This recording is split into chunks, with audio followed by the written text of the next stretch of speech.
So we are out at the most beautiful lakefront campground in Texas. Check this out. Absolutely gorgeous. Birds everywhere. Man, this is just a beautiful, beautiful scene. Check it out. Wait, what's that over there? Oh, never mind. This is my storage facility. Yeah, we've gotten like 14 inches of torrential downpour in the last couple of days. It has just been flooding like crazy, and this is what it looks like. So this area right here is typically, well, I don't really know how to compare it. If you look back here, let me see if I can zoom in. Like way back there, it just looks like a massive lake or even a large river. And this area is usually about 10 feet lower than where it currently is.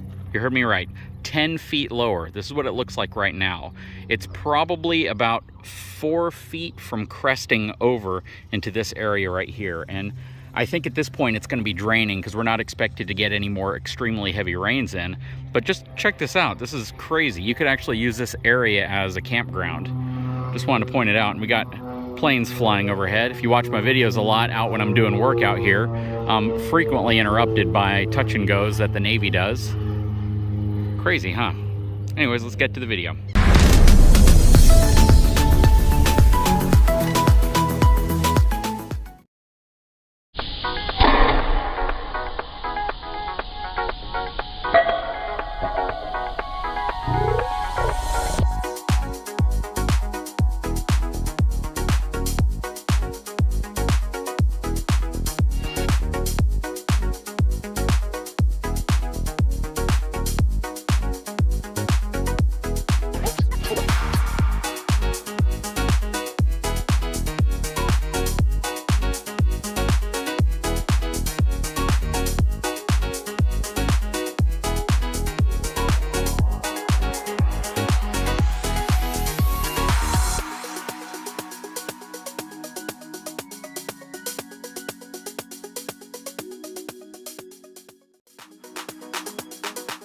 Okay guys, so I am here at Southern Tire Mart in Corpus Christi, Texas, and they're working on the tires, so I figured I'd shoot another video while I'm out here because it's actually a pretty lengthy process. They got 4 tires down, a couple more over there, so yeah, even though I'm here, this is gonna be a separate video.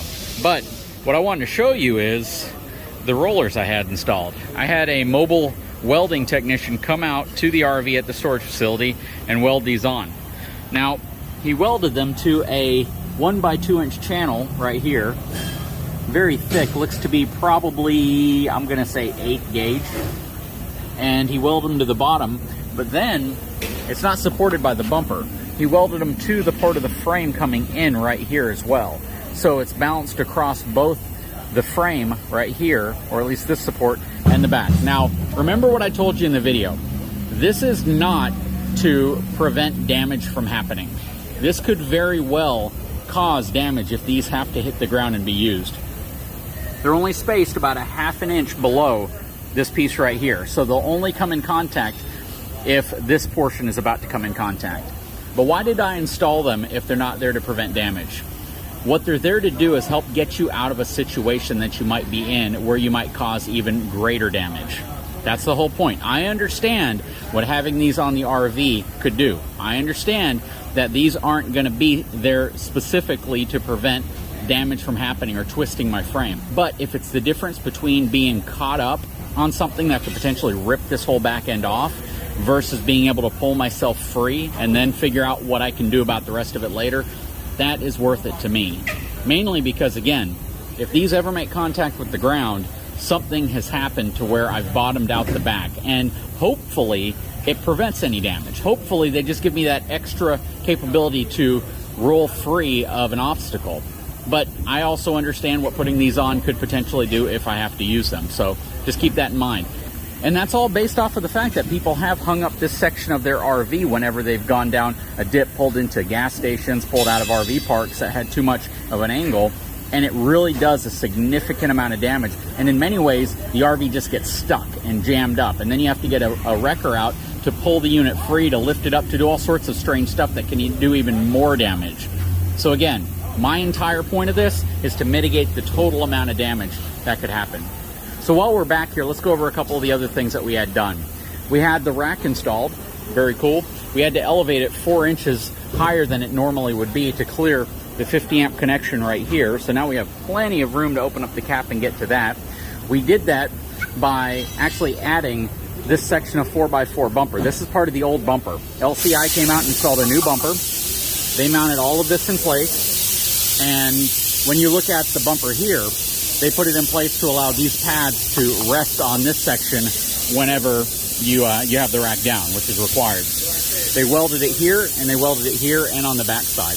And I simply used some caps on each end so I could use these as little storage compartments. But overall, I don't think it looks bad.